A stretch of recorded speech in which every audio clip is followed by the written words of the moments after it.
계시의 말씀 읽을 때 하나님의 음성을 들으시기 바랍니다. 자녀들아, 주 안에서 너희 부모에게 순종하라. 이것이 옳으니라.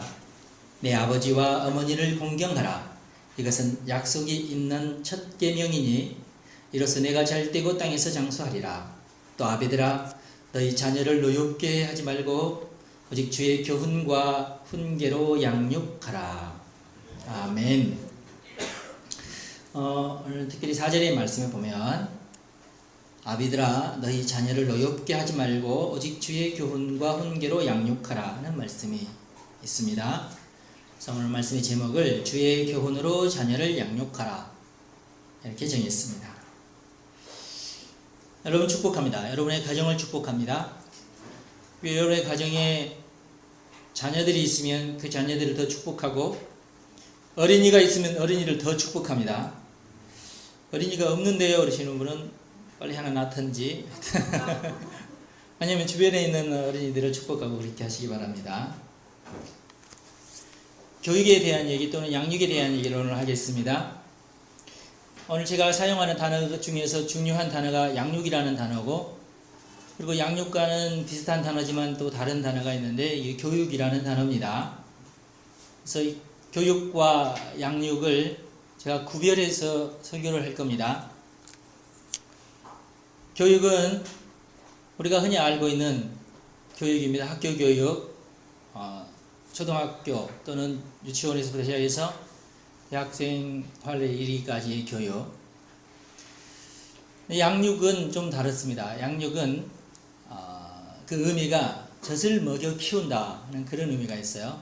칠판에다 뭘 쓰면서 가르치다 그런 의미보다는 아이를 내가 품에 안고 젖을 먹여서 아이와 눈을 맞추면서 아이를 키워내는 것을 양육이라 이렇게 얘기합니다. 그래서 저는 다 중요하지만 더 중요한 것은 뭐냐? 그것은 양육이다. 네, 그런 의미로 말씀을 드리려고 합니다. 우리나라는 자녀 교육에 엄청난 관심을 기울이는 나라입니다. 그래서 세계에서 교육열이 제일 높은 나라죠. 교육에 이렇게 엄청난 자금을 투자하는 나라는 아마 우리나라일 겁니다. 단연 세계 최고 교육열에 있어서, 교육열이 최고지 양육열이 최고는 아니에요. 교육열이 최고입니다. 교육에 대해서 아주 긍정적입니다. 교육의 가치를 아주 높게, 아주 크게 여기고 있는 나라가 대한민국입니다. 그래서 우리는 흔히 자녀 가르치기를 소홀히 하게 이렇게 생각하거나 그러는 자들을 우리는 저 부모가 못됐다 그렇게까지 얘기해요. 형편이 안 돼서 그러나 보다 이렇게 생각하지 않고 부모가 못됐다 이렇게 얘기해요. 제 친구 가운데는 섬에서 살다가 보통 이제 옛날에는 여자들은 야 너 뭐 무슨 학교를 가냐, 대학, 여자가 무슨 대학을 가 그러는 집안도 있고, 또는 고등학교까지라도 여자가 무슨 고등학교를 가, 중학교가 나왔으면 그 감지 덕지지 이러는 가정도 있고 그랬잖아요. 그래서 제 친구 가운데는 중학교 졸업하고 학교 가지 말라니까 농약을 먹어가지고 나 고등학교 못 가면 난 죽어버릴래. 그래서 아버지가 두 손 들고 그러면 고등학교 가거라 해서 보낸 친구도 있고 그래요. 요즘은 뭐 그런 애들이 없죠. 그런데 아주 더 놀라운 사실이 있습니다. 아주 샤킹한 사실인데 뉴스에도 안 나오는 얘기예요. 이런 것은 뉴스에 안 나오는지 잘 모르겠어요. 제가 아주 놀랍게 생각하는 것이 있습니다. 교육에 관련돼서. 첫 번째, 우리나라 사람들은 교육을 교육적으로 생각하지 않고 교육을 높은 수익을 위한 도구로 생각합니다. 그래서 이것을 저는 뭐라고 간단하게 표현을 하냐면은 교육의 우상화 이렇게 표현을 합니다. 교육이 우상이 되어버렸어요. 성경에 이제 우상을 섬기지 말라 이렇게 되어 있는데, 우상이라는 게 그냥 어떤 거 만들어 놓고 거기 이제 섬기면서 절하는 것을 우상이라고 그러지 않습니까? 근데 이제 우상 정신이 있어요. 우상 정신. 우상 정신은 뭐냐면 돈 많이 버는 겁니다. 예. 세계의 모든 나라가 우상을 섬기게 하는데 우상을 섬기는 자들의 공통된 것은 뭐냐면 우상을 위해서 우상을 섬기지는 않는다는 거예요. 예. 우리가 하나님을 섬길 때는 우리가 하나님을 위해서 하나님을 섬기죠? 여러분이 하나님을 위해서 하나님을 섬기지 않으면 여러분은 하나님을 섬기는 게 아닙니다. 우상을 섬기는 모든 사람들이 우상을 위해서 우상을 섬기지는 않습니다. 그게 우상 정신이에요. 그럼 우상을 섬기는 이유는 뭐냐면은 내가 돈 많이 벌게끔 하기 위해서 우상을 섬기는 겁니다. 우상을 섬기면서 우상님 내가 도덕적으로 참 정말 훌륭한 사람 되게 해주세요. 그런 사람 없습니다. 예. 우상을 섬기는 정신은 뭐냐면 나 잘되고 우리 가정 잘되고 그러는 거예요. 뭐 그러면 안 된다는 것이 아니라 그러기 위해서 우상을 섬기는 거예요. 그게 이제 우상 정신입니다. 그러니까 교육의 우상화라는 말은 다른 말 아니라 네가 교육을 잘 받으면 취직을 잘 할 것이고 돈을 잘 벌 것이고 네가 행복할 것이고 네가 잘 될 것이다. 그거예요. 그러니까 우상을 섬기는 정신이나 교육을 하는 정신이나 똑같다 그 말이에요. 전혀 다른데도 불구하고 똑같이 인식을 해요.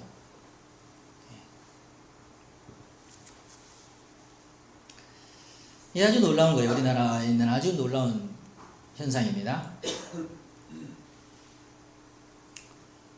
그래서 전 세계적인 어떤 추세는 사람이 대학 가는 이유가 학문을 탐구하고 학문을 내가 더 배우기를 원해서 대학을 하는데 우리나라만큼은 그렇지 않습니다. 취직하기 위해서 대학 갑니다. 그래서 우리나라는 굉장히 특이합니다. 비싼 등록금을 내지만 절대 학과 공부하지 않습니다. 취직 공부합니다. 굉장히 희한한 그런 현상이 일어납니다. 그래서 두 번째로 어떤 현상이 일어나냐면은 교육을 투자로 여깁니다. 그래서 우리나라는 국가에서도조차 교육을 어떤 자원으로 생각을 합니다. 그래서 교육자원부 이렇게 표현을 합니다. 사람을 자원으로 생각합니다. 그래서 투자해야 된다고 생각을 합니다. 그래서 부모가 스스로 가르치기보다는 비용을 지불해서 다른 사람이 교육을 시키게끔 그렇게 하는 것을 교육으로 생각을 해요. 왜냐하면 내가 투자를 해야 되기 때문에 교육에 투자를 합니다. 그래서 어떤 현상이 일어나냐면은 자녀들의 양육을 위해서 시간을 할애하기보다는 교육비를 벌기 위해서 일의 시간을 할애합니다. 그리고 자기가 일하는 이유는 나는 아이의 교육을 위해서 교육비를 벌기 위해서 나는 일에 내가 투자한다. 그렇게 일의 시간을 투자한다. 그렇게 얘기를 합니다. 그래서 이 양육을 위해서는 사실 양육의 시간을 뺏겨야 되거든요. 양육의 시간을 뺏기는 것은 굉장히 아깝게 생각해요. 그 시간에 가서 돈 벌어야 되는데 돈을 못 번다는 거죠. 여러분, 일하지 않고 노는 것은 나쁜 겁니다. 그렇죠? 일을 하지 않고 노는 건 나쁜 거예요. 근데 더 나쁜 것이 있습니다. 그게 뭐냐면은 일만 하고 놀지 않는 겁니다. 특별히 일을 핑계로 아이와 놀아주지 않는 것이 가장 나쁜 겁니다. 근데 많은 우리나라 사람들은 아이와 놀아주지 않는데 그 이유가 뭐냐면은 너를 교육시키기 위해서 내가 돈을 벌어야 된다고 생각을 해요. 그래서 너와 놀아줄 시간이 없다고 얘기합니다. 그렇게 생각합니다. 그리고 그걸 당연하게 받아들여요. 굉장히 아이러니하죠. 결국은 높은 수익을 위해서 애를 쓰는데 그렇게 높은 수익을 내려고 하는 이유가 뭐냐면은 교육에 투자하기 위해서예요. 그런데 왜 교육을 시키려고 하느냐 하면은 높은 수익을 내기 위해서예요. 그러니까 딜레마에 빠져버리고 마는 거죠. 고양이가 자기 꼬리 물려고 힘 빼는 꼴과 같습니다. 고양이가 꼬리를 보면서 꼬리를 잡으려고 그래요. 꼬리를 잡으려고 움직이면은 꼬리는 움직입니다. 꼬리가 가만히 있으면 괜찮은데 내가 꼬리를 잡으려고 몸을 트는 순간 꼬리는 또 움직여요. 네. 영원히 꼬리는 못 잡으면서 계속 힘만 빼는 거죠. 네. 이게 현실입니다. 우리 한국의 현실이죠. 교육을 위해서 돈을 벌고 교육에 돈을 투자하고 왜 그렇게 하느냐? 교육시키면 돈을 더 많이 벌기 때문에. 계속 이게 돌아갑니다. 그래서 교육비가 점점 부담이 되면서 가중이 되죠. 이제 지금은 이제 부작용이 일어났어요. 어떤 부모에게서 또는 이제 젊은이들에게서 부담이 되니까 내가 애 낳아서 애 키우고 애에게 교육비를 대기 위해서 내가 일을 하고 내가 그러기 위해서 내가 인생을 사는가 이렇게 이제 스스로 생각해 보게 돼요. 내가 언제까지 고양이 꼬리 붙잡듯이 계속 빙글빙글 돌아야 되는가? 이게 내 인생인가? 이렇게 생각을 하게 돼요. 그러면서 이건 아니지 않느냐? 그러면서 나 그러면 아이의 교육을 위해서 내가 이렇게까지 내가 하지 말아야 되겠다 이렇게 생각해야 되는데 아이를 낳지 말자 이렇게 엉뚱한 생각을 해요.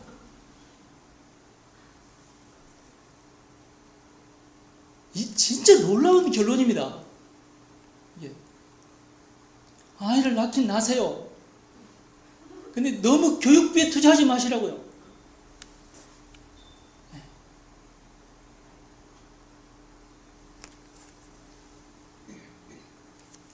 어떤 사람이 자녀 교육비를 계산을 해봤어요. 1인당 2억이래요.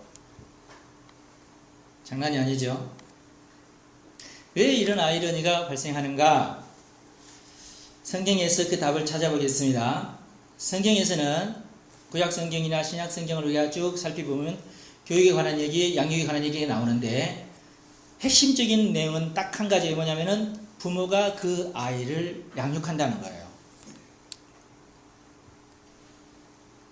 양육을 누구에게 맡기지 않습니다. 교육을 누구에게 맡기지 않습니다. 그냥 부모가 아이를 양육하는 거예요. 비용 들어가지 않습니다. 아이랑 놀아주면서 아이랑 시간을 같이 보내면서 아이랑 대화하면서 아이랑 교제를 나누면서 자연스럽게 아이가 양육이 되고 그냥 교육이 되는 거예요.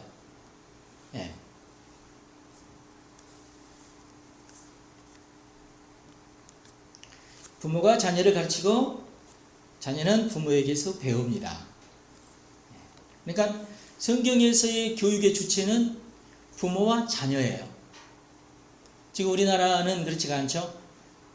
부모는 무슨 역할을 감당해요? 투자하는, 돈을 벌어서 계속 돈을 아이에게 투자하는 역할을 감당하고 교육에 가르치는 자는 또 선생님입니다. 그럼 선생님이 아이를 양육하느냐? 절대 그렇게는 못해요. 아이를 때리거나 아이를 야단치거나 아이에게 야 너 인생 똑바로 살아 이런 말 못해요. 왜냐하면 이쪽에서 돈을 댄 쪽에서 여보시오 그런 얘기는 내가 해야지 왜 당신이 해? 이렇게 돼요. 당신 그런 얘기 하지 마. 우리 아이 때리지 마. 이렇게 돼요. 그러니까 이게 교육과 양육이 이게 사실 맞물려 들어가야 되는데 이게 겉돌아야 돼요. 교육만 해야지 양육을 하면 안 돼요. 선생님은 선생님대로 피곤해지는 거죠. 아이도 마찬가지죠. 아이가 양육을 받아서 클 수 있는데 맨날 교육만 받으니까 아이가 뒤뚱거리죠. 이렇게. 결국에는 이제 인격적인 장애가 오게 돼 있고 불균형이 오게 돼 있고 내가 왜 사는가? 이렇게 살다가 내가 죽어야지. 그러면서 자꾸 애들이 죽어요.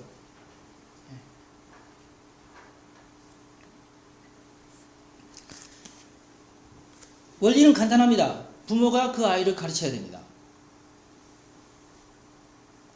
여러분 교회 교육의 핵심은 교회에서 아이를 가르치는 게 아니고 부모가 아이를 가르치는 겁니다. 그럼 교회는 뭐냐? 그렇게 하도록 도와주는 겁니다.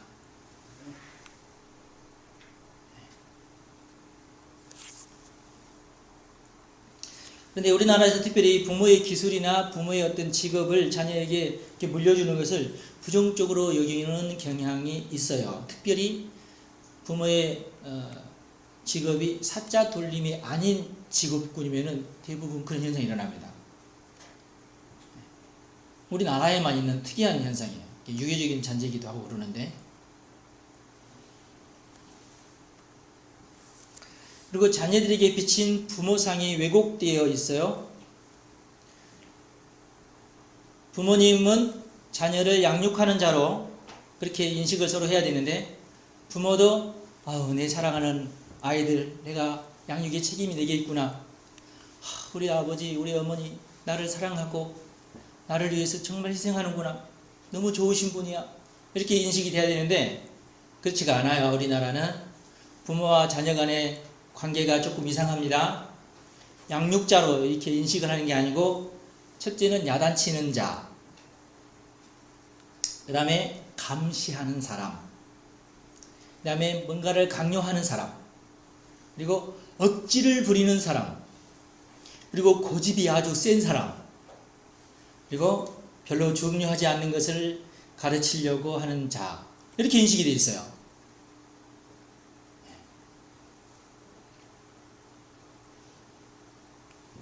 그러니까 교육도 안 되고 양육도 안 되는 거죠.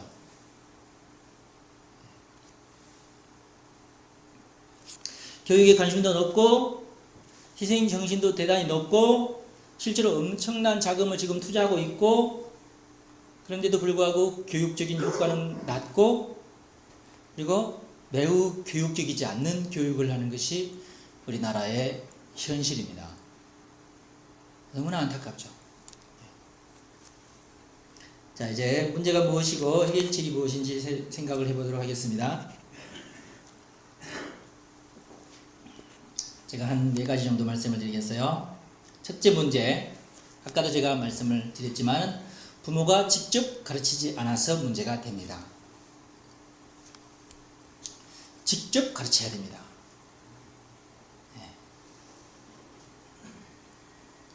물론 부모가 수학 문제를 직접 풀어주거나 뭐 그러라는 얘기는 아니에요. 부모가 직접 양육을 해라 그 말입니다.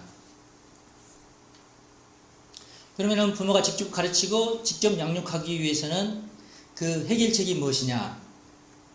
가장 쉽고 굉장히 저렴하고 그리고 굉장히 유익한 건 뭐냐면은 함께 성경을 공부하는 것입니다. 여러분 집에서 자녀들과 함께 성경을 공부하십시오. 그 효과가 굉장히 큽니다. 같이 성경을 읽으십시오. 가르치면 물론 좋은데 나는 성경 실력 좀 별로 없고 그러면은 이건 어떡하지? 그러면은 그 부분은 교회에 맡기십시오. 그 부분은 같이 배워나가면 돼요. 성경 공부 재밌습니다. 보물창고와 같아요. 성경은 인류의 모든 지혜가 그 속에 담겨 있습니다.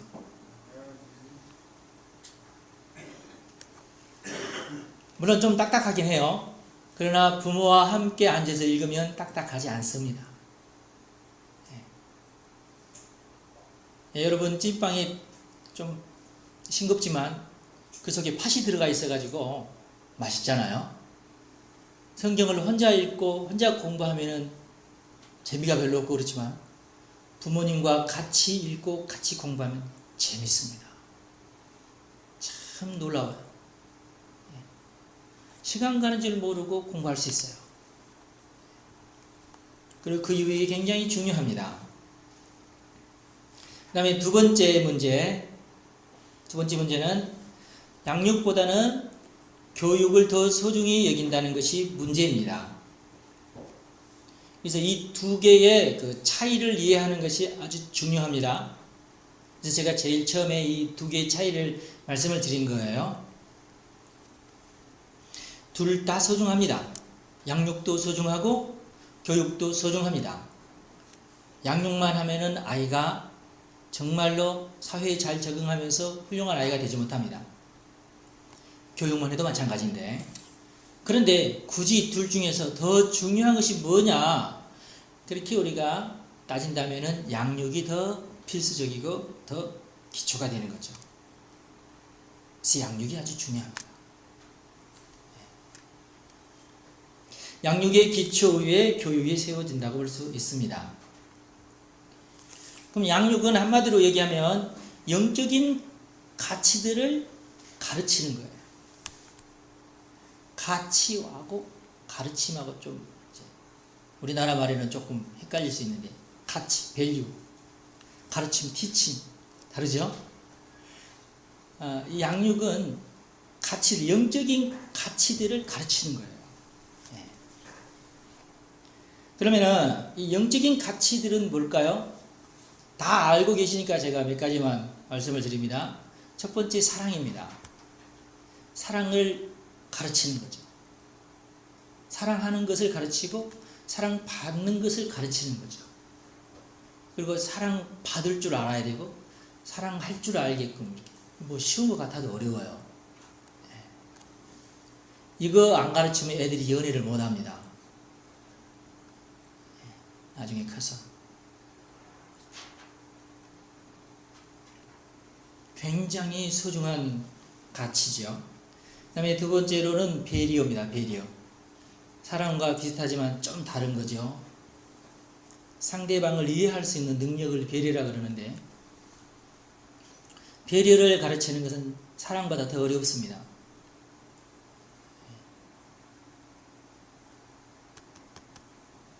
나이로 따지면 초등학생 이상 돼야지만이 배려가 가르쳐져요.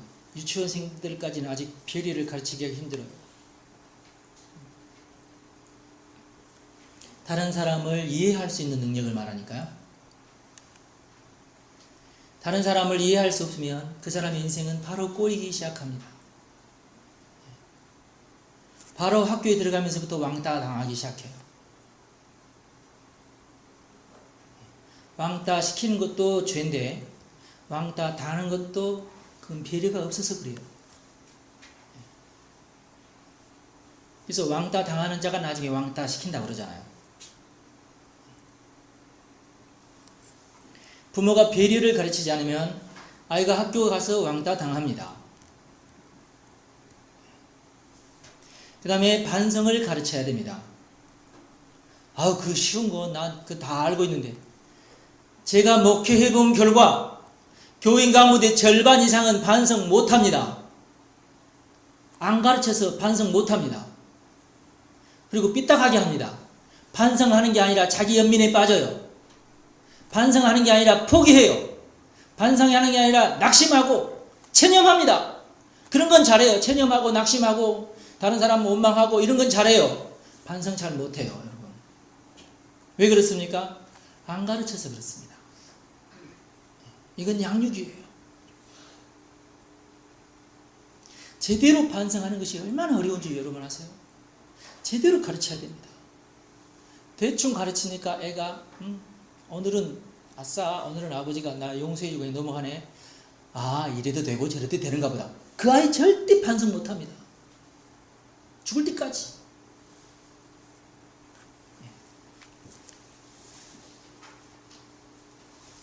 아이가 똑같은 짓을 했는데도 불구하고 부모의 반응이 다르거든요. 왜냐하면 그날 부모의 기분에 따라서 아이에게 대하는 태도가 달라버리거든요. 여러분, 그건 양육이 아니거든요. 그렇게 되니까 아이가 반성을 모르는 겁니다. 양육 여러분 쉽지 않습니다. 불가능한 것은 아닌데, 어른들도 옛날에 양육을 제대로 받지 않았기 때문에 그게 어려운 거예요.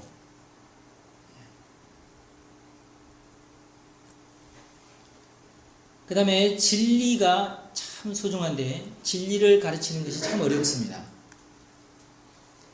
성경 말씀만 진리입니다. 그 다음에 선을 가르치는 것도 굉장히 어렵습니다.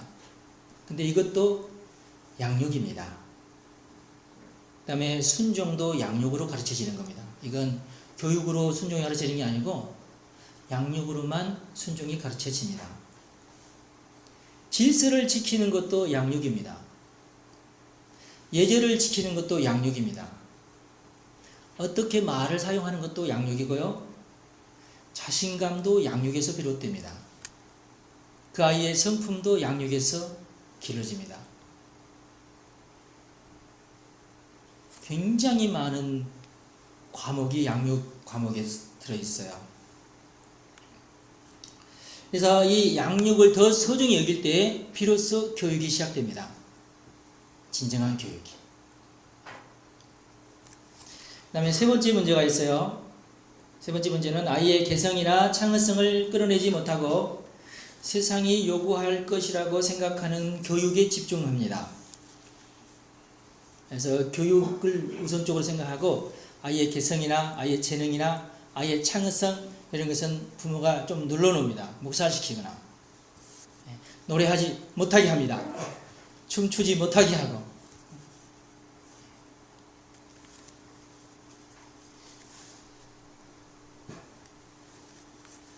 그리고 자기 아이가 뒤처지는 것을 인정하지 못합니다. 그게 부모들이에요. 그런데 여러분, 그 아이가 뒤처지는 것이 아니라 그 아이에게 개성과 창의성이 따로 있을 뿐입니다. 다른 방면에 아이가 더 뛰어날 뿐이에요. 근데 내가 원하는 교육에서 뒤처진다고 해서 그 아이가 잘못된 게 아닙니다. 또는 양육이 잘못됐을 때 충분한 교육 효과가 안 나타날 뿐이에요.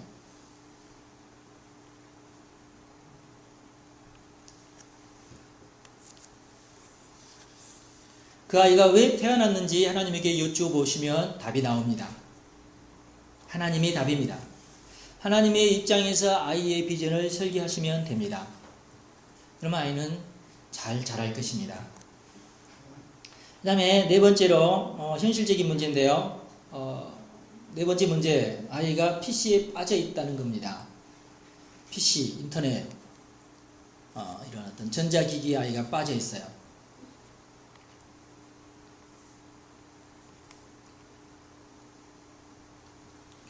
아이고 어른이고 다 빠져 있습니다. 네.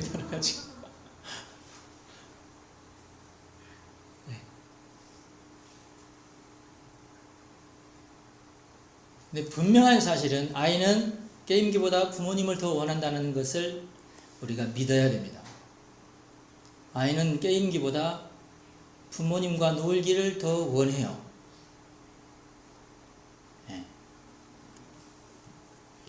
부모가 아이에게 더 만족을 줍니다. 내가 열심히 돈 벌어가지고 게임기 해야지. 게임기 해줘야지 애가 만족할까? No. 단 몇 분이에요. 게임기 때문에 만족하는 것은 아주 짧아요. 그보다 더 많이 만족하는 것은 부모가 그 아이와 놀아주는 것에서 더 만족합니다. 그럼 그걸 믿으십시오. 근데 이거 믿음으로 받아들여. 그러니까 내가 너랑 놀아주지 않느냐, 그러니까 게임기 필요 없지. 그건 아니고요. 게임기를 사주십시오만은 형편껏 사주셔도 되고, 돈 없으면 진짜 안 사주셔도 되는데 아이랑 놀아주시는 것은 필수적으로 해야 돼요.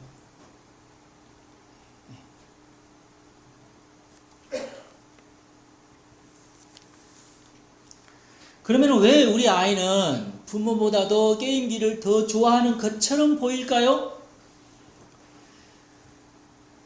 그건 요인이 따로 있습니다. 아이를 무시했거나, 아이에게 너무 잔소리를 많이 했거나, 아이를 화나게 했거나.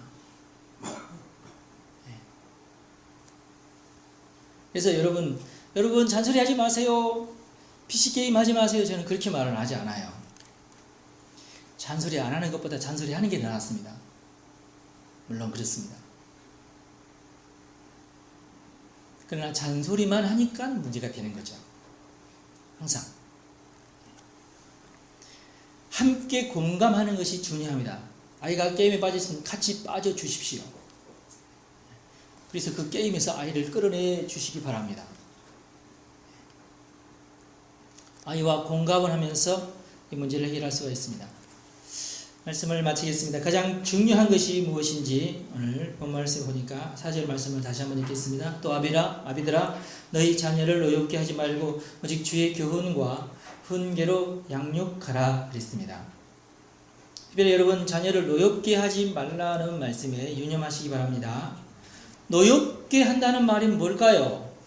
아이를 노엽게 한다는 말이 뭘까요? 나는 아이를 노엽게 한 적이 없는데 여러분 흔히 생각할 수 있어요. 그렇지 않아요.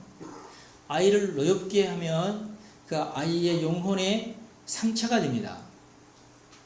다시 얘기해서 그 아이의 영혼에 상처가 되면 그건 그 아이를 내가 노엽게 했다는 것이 되는 거죠. 아이는 노여울 때 상처를 받습니다. 자, 그러면 언제 아이가 그 영혼의 상처를 입게 될까요? 흔히 우리가 착각하는데 그건 아니다는 것을 여러분에게 미리 말씀을 드릴게요. 여러분이 아이에게 강한 말로 훈계를 하면 아이의 영혼이 상처를 받을까요? 아니요, 그렇지 않습니다. 아이가 정신 차립니다. 강한 말로 호되게 야단을 치십시오. 그 아이의 영혼이 깨어날 것입니다. 번쩍! 예. 아이쿠, 내가 잘못했구나. 아이가 깨달을 거예요. 훈계는 아이에게 대단히 좋습니다. 당장은 아이가 징징거리고 울 수 있어요. 싫다고 소리 지를 수 있어요. 그러나 아이에게 굉장히 놀라운 양약이 됩니다. 훈계를 아니하지 마십시오. 훈계했다고 그 아이의 영혼이 상처받는 영혼은 없습니다. 혹시 여러분 내가 너무 잔소리가 심해서 아이의 영혼이 상처가 아니요, 싫어하긴 물론 싫어해요. 그러나 그것 때문에 그 아이의 영혼에 상처가 되지는 않습니다. 다만 너무 많이 하지만 마십시오. 잔소리라고 생각할 경우에.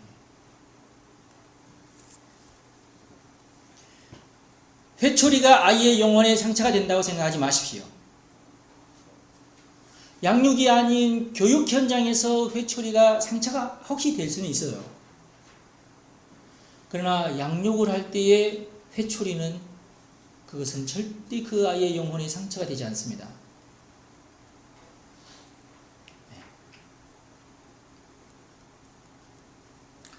가난해서 우리 아이의 영혼이 상처를 입었다고 생각하지 마세요. 아이의 영혼은 절대 그 가정이 가난하다는 것 때문에 상처받지 않습니다. 불편은 하겠죠. 고통은 스럽겠죠. 그러나 상처가 되진 않아요. 그 다음에 불우한 환경이 그 아이의 영혼에 상처가 됐다고 생각하지 마세요. 누가 아팠다거나 무슨 교통사고가 났다거나 뭐 이런 것 때문에 아이의 영혼의 상처? 아니요, 그렇지 않습니다. 그냥 고통스러울 뿐이고 불편할 뿐이에요. 그 영혼에 상처가 되지는 않습니다. 그러면 아이의 영혼에 상처를 주는 것은 뭘까요? 아이의 영혼에 상처를 주는 것. 제가 오늘 분명하게 말씀을 드립니다. 그 아이의 인격을 모독하면 그 아이의 영혼은 상처를 받습니다. 인격을 모독하지는 마세요. 너 왜 태어났냐고 얘기하지 마세요. 너 때문에 내 앞길이 막힌다고 얘기하면 안 됩니다. 그 아이의 영혼은 갈 곳을 잃어버려요. 너 왜 이렇게 생겨먹었냐고 얘기하지 마세요. 그 아이는 ET가 아니 외계인이 아니에요. 내가 낳은 내 아들이죠. 그런데 그 아이의 인격이 모독을 당하면서 아이의 영혼이 상처를 받습니다. 아이를 무시하지 마십시오. 아이의 의견을 무시하지 마십시오. 무시를 당하면서 아이의 영혼이 상처를 받습니다. 그 다음에 가장 중요한 상처는 성적 수치심을 아이에게 주었을 때예요. 성범죄.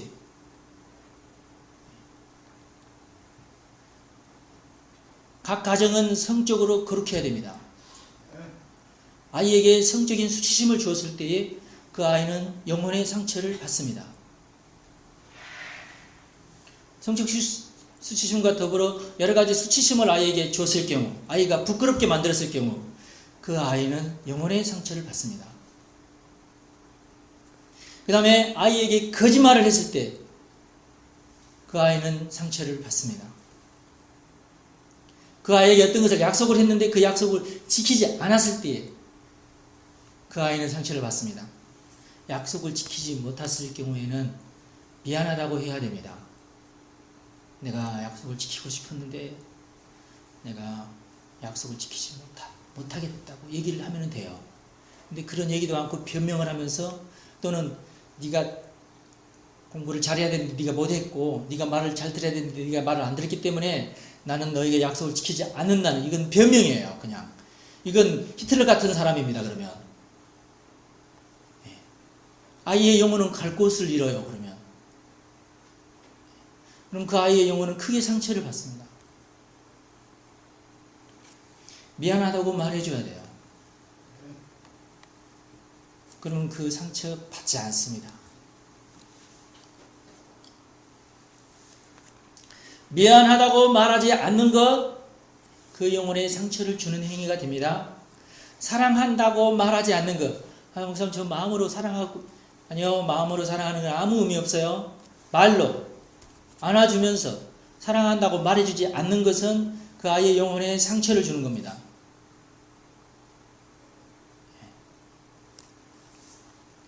십계명을 어기도록 강요하는 것, 이것도 상처가 됩니다. 다른 어린이들과 비교하는 것, 이것도 그 영혼의 상처가 됩니다. 아이가 부모에게 거역을 했는데 방치하거나 아이가 부모에게 건방지게 굴었는데도 방치하는 것, 그 아이의 영혼에 치명적인 상처를 줍니다. 아이가 건방지도록 절대 방치하지 마십시오. 그날만큼은 죽기 전까지 때려도 괜찮습니다. 죽이도록 때리지는 마세요. 아이가 부모의 말에 순종하지 않는 것, 아이에게 부모에게 거역하는 것은 때려야 잡힙니다. 그것은 아주 악한 것입니다. 절대 그런 것을 방치하지 마세요. 그 아이의 영혼이 상처를 받습니다. 그 다음에 마지막으로 여러분, 절대로 부모가 죄를 짓는 것을 아이에게 보여주지 마십시오. 그 아이의 영혼은 치명상을 입습니다. 부모가 죄 짓는 것을 아이가 보면은 아이의 영혼에 치명상이 됩니다. 죄 짓지 말아야 되는데 혹시 죄를 지었더라도 들키지 마세요. 자녀에게 들키지만 않으면 된다는 말은 아니에요. 마귀가 다 알고 있기 때문에 그 기름이 물론 흐르긴 합니다. 그러나 들킬 때 더 큰 상처가 됩니다.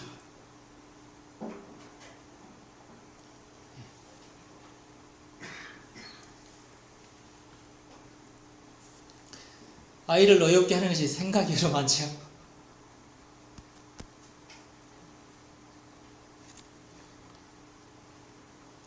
내가 그동안 아이를 많이 어이없게 했구나 라고 생각되시더라도 답은 있습니다. 여러분 걱정하지 마세요. 답은 있습니다. 오직 주의 말씀과 성경의 교훈과 훈계로 아이가 양육을 받습니다. 자신이 부족하다고 느끼시면 교회와 협력을 하십시오. 교회에서 적극적으로 여러분들을 도와줄 겁니다.